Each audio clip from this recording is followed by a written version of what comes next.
রাষ্ট্র কেন তারা দমন করবে, তারপরে দমন করতে না পারলে দাবি মেনে নিবে, এরকম সিদ্ধান্ত কাদের মাথা থেকে আসে?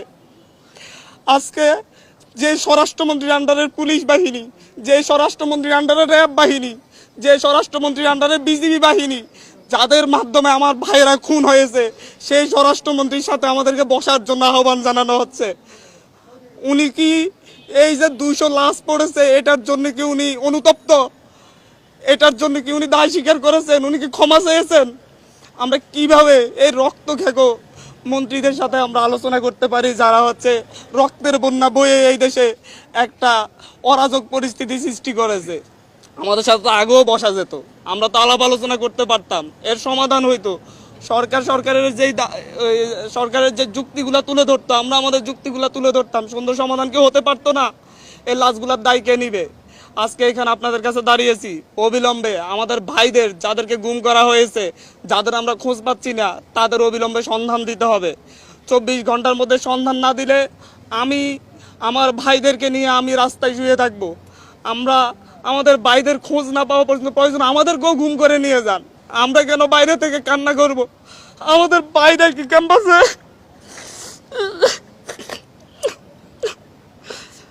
তাদের বাবা মা কি কান্না করতেছে না বাসায় বাসায়?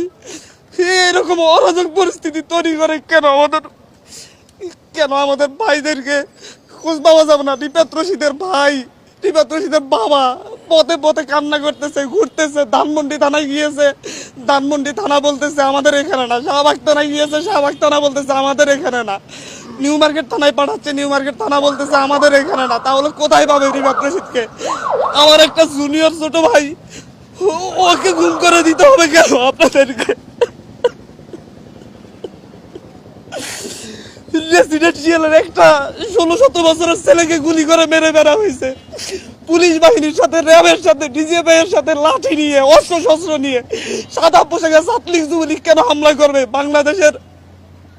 বাংলাদেশের পুলিশ বাহিনী, বিজিবি এরা কি এতটা অপদার্থ হয়ে গিয়েছে যে আপনাদের সশস্ত্র গুন্ডা বাহিনীকে লাগবে আমাদের ভাইদেরকে নিধন করার জন্য?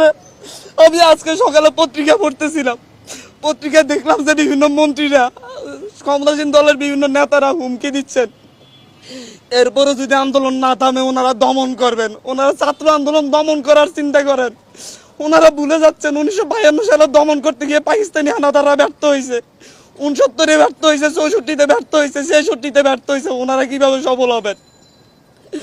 ওনাদেরকে এখনো বলবো, আমাদের প্রতিটা ক্যাম্পাসে নিরাপত্তা নিশ্চিত করুন, আমাদের ভাইদেরকে ছেড়ে দিন। আমি নিজে আতঙ্কিত, আমি এখানে এসেছি আমার জীবনের মায়া নিয়ে, আশপাশে ডিজিএফআই ডিবির লোকজন ঘুরে বেড়া করতেছে।